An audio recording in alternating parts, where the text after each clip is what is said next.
Sodom and Gomorrah. The cities of Sodom and Gomorrah had become infamous for their wickedness in Genesis 19:24 to 25. Sexual immorality and injustice filled their streets, and so God's judgment came. The sky split open, and burning sulfur poured down from heaven. Flames swallowed homes and fields in moments. People screamed as fire engulfed them, the heat blistering skin in an instant. Stone walls cracked and fell, their edges glowing red before collapsing into ash. The air was thick with smoke and filled with the stench of burning flesh. Only Lot's family found favor because he had welcomed the visiting angels when the rest of the city sought to harm them.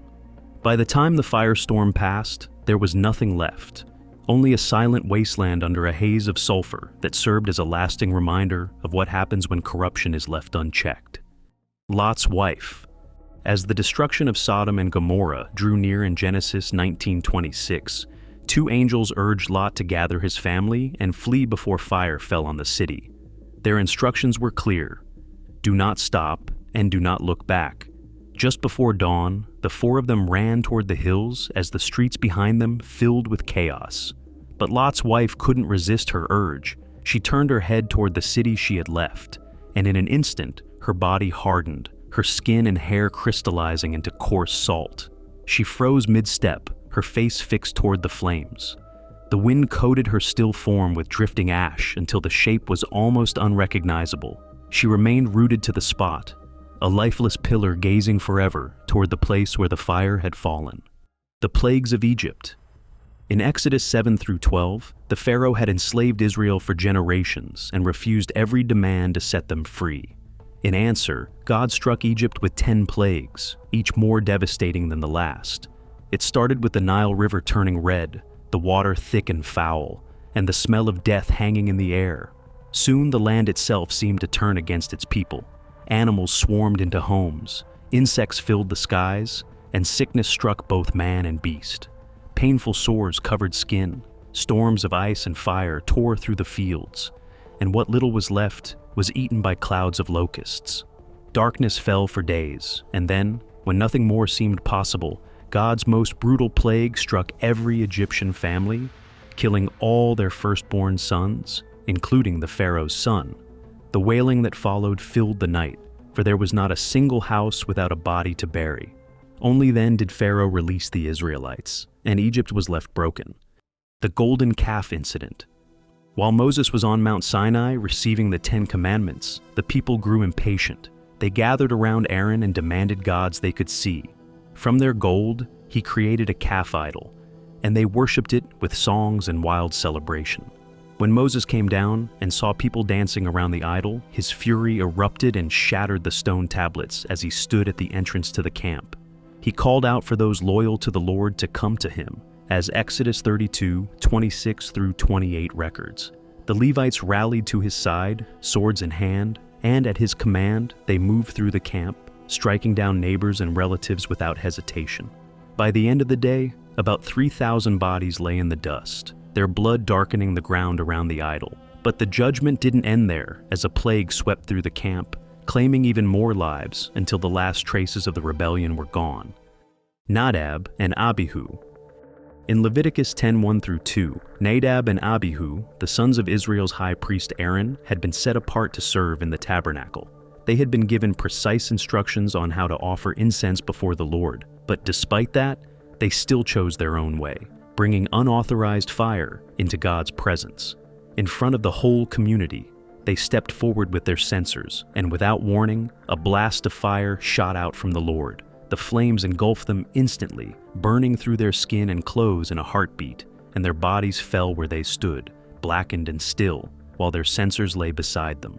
Other priests came forward to carry them away in their scorched garments, making a silent procession past the altar. The tabernacle service continued, but the blackened ground where they died stood as a reminder that in the eye of God, power and prestigious positions offer no protection against defiance. Korah's rebellion.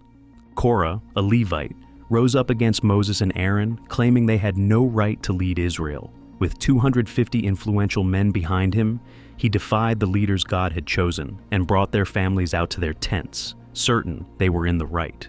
Just after Moses finished speaking, as described in Numbers 16:31-33, the earth split apart without warning, swallowing all men and women, children and livestock, and every possession in a single deafening collapse. Screams rose from the pit as the gap closed over them, sealing them alive beneath the earth.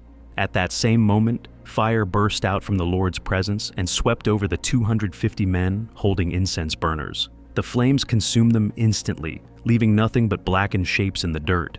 When the smoke lifted, the place where the rebels had stood was empty, a scar in the earth marking what happens when God's chosen order is challenged. The Levite's concubine. A Levite and his concubine stopped for the night in the Benjamite city of Gibeah, where an old man offered them shelter. But after dark, a mob surrounded the house, demanding the Levite be handed over. When they refused to leave, the Levite forced his concubine out to them.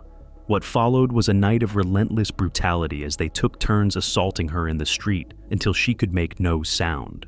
By dawn, she collapsed at the doorway, her hands on the threshold, and she never moved again.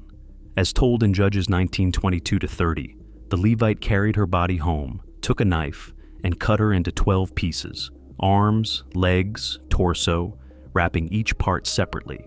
These pieces were sent across tribes of Israel, each package opening to reveal the horror, each one a call to war that would leave the tribe of Benjamin nearly destroyed. Herod Agrippa. The grandson of Herod the Great, Herod Agrippa I, ruled Judea with the favor of Rome in Acts 12:21-23. He fiercely opposed the early church, ordering the execution of James the Apostle and imprisoning Peter. Later, when the cities of Tyre and Sidon sought his favor in a food dispute, they arranged for him to address them publicly.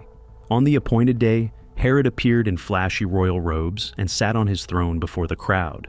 They shouted that his voice was the voice of a god, not a man, and he welcomed their praise without hesitation. In that moment, an angel of the Lord struck him down.